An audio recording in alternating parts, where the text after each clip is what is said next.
Hey everybody, welcome to Variety Talk Live right here in Las Vegas. I am your host, Lady Linda, and welcome to the show. Happy Friday. Happy Black History Month, for heaven's sakes. And this was our second week now that we're entering something that's very auspicious. So for anybody that's been sleeping up under a rock, this is Black History Month, and I hope everybody out there is doing something significant to celebrate and to honor those who have gone before us and who are still before us, who have set the way and who have paved the way for us to do so many things. So without further ado, speaking of legends, speaking of those who have paved the way, we have a very honorable show today because we are honoring those who have really made a difference in our lives. And without further ado, I'd like to introduce to you the Buffalo Soldiers. So I'm going to do it like this, everybody. First of all, you guys look great on camera. I absolutely love the colors. They're wonderful. And we have had a long day, huh? So I want to start from left to right, and I want to introduce everyone. So we have the president of the Las Vegas chapter of the Buffalo Soldiers, Trooper Keith Hill. Hello. And we have in the middle Trooper Mitchell Sales. Hello. And we have right here to the left of me, Trooper Bill Crenshaw. Welcome to the show, gentlemen. Thank you. Thank you. All right. You know, I wish I could play the song, but they won't let me. So we're going to just make our own music right here on Variety Talk. So, first of all, we did a lot of promoting you last week on our first show. And shout out to Dave McKnight. Dave, thank you for beginning our show. Dave is an actor who's played, you guys know JD's Revenge. Anybody remember JD? He was JD on JD's Revenge. He was the first African American on Dynasty. He played in so many things. He played in Jitney.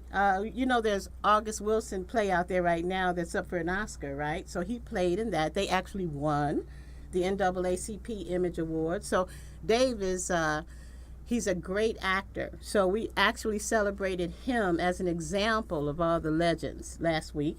And during that time, we gave a little plug on the Buffalo Soldiers and let everybody know to get out there to McDonald's, which we'll talk about again later on. So let's get started, first of all. This morning, we were at one of the high schools locally, and let's start with our president, Trooper Keith Hill. Tell us, first of all, a little bit about the Buffalo Soldiers and why you visit the high schools. Well, the Southern Nevada chapter here in Las Vegas, we've been in operation since around 2005. And what we do is we think it's very important to share the history of African Americans that were kind of left out of history. They did such a remarkable job in helping, I guess they call it tame the West, you know, and they just kind of left us out of history. And that's what we do, is to kind of bring a little bit of honor to those forefathers of ours. Wow, I like that term, tame the West. So let's expound on that a little bit. What does that mean for those for the youngins? What does that mean? Well, after the Civil War, a lot of free blacks joined the military. They actually joined the military ever since Crispus Attucks. We've been a part of fighting for this country, but not always as a free man. So after Emancipation Proclamation, Congress enacted a law that stated blacks could serve for the United States military instead of just militia for the states. And by doing so, they didn't want them east of the Mississippi because it wasn't a good thing, because a lot of people resented blacks, especially blacks with guns in the military and with some authority. So they sent them west of the Mississippi, and at the same time they had Manifest Destiny, which was coming out west and making new lands. And doing that, they needed railroads, they had wagon trains, and building cities, building forts. And there was no law out here, so basically we were kind of like the hand of the law in the military aspect of it. Wow. We provided security for stagecoaches. We built forts. We provided security for all the settlers coming out west, and we provided security also for the mail route. What was the mail? Pony Express. Pony Express. You know, how interesting, because so many people hear the term and the word Buffalo Soldiers, and when you say we were left out of history, I really, you know, that like really touches me and does something to my heart, because it's amazing just hearing you speak about the duties and how specific they were and how important they were, and why they made such a difference in history, and to know that people have heard of you but had no idea about the real significance. So thank you for sharing that with us. And so what you do as soldiers now, and I'll let you answer this one, Trooper Mitchell, as soldiers now going out to the schools, I know some people are original Buffalo Soldiers. There are actually some who actually still serve that are alive, but I know that you didn't, and none of you did here. So tell us a little bit about yourselves as who you are in terms of your representation of the soldiers at the schools. Well, I'm Trooper Mitchell Sales. We visited a number of schools since we have been organized as the 9th and 10th Buffalo Soldier Cavalry organization here in Las Vegas. And we try to keep hope alive, you know, and we try to give these gentlemen that came before us, that died, fought for what we're able to do now in this point in time in history. Amen. Because Amen. a lot of those could not do it. Mm-hmm. And the only way they had any freedom was to join, you know, the military. And like you say, that was the first time blacks were allowed to join the military in a peacetime event. Now, I heard you say this earlier today at the schools, which was a real surprise to me. Slaves. A lot of the Buffalo Soldiers came from slavery. Right. Directly from slavery. And so did they have a choice or something? I mean, how did that work?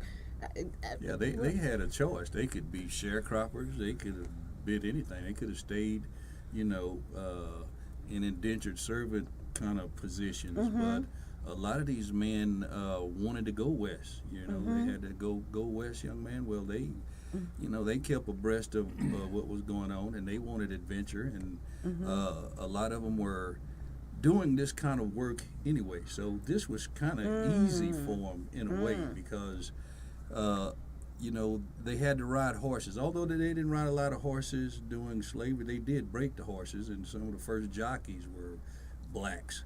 You know, so they knew about horsemanship. They knew about being able to survive in rough environments.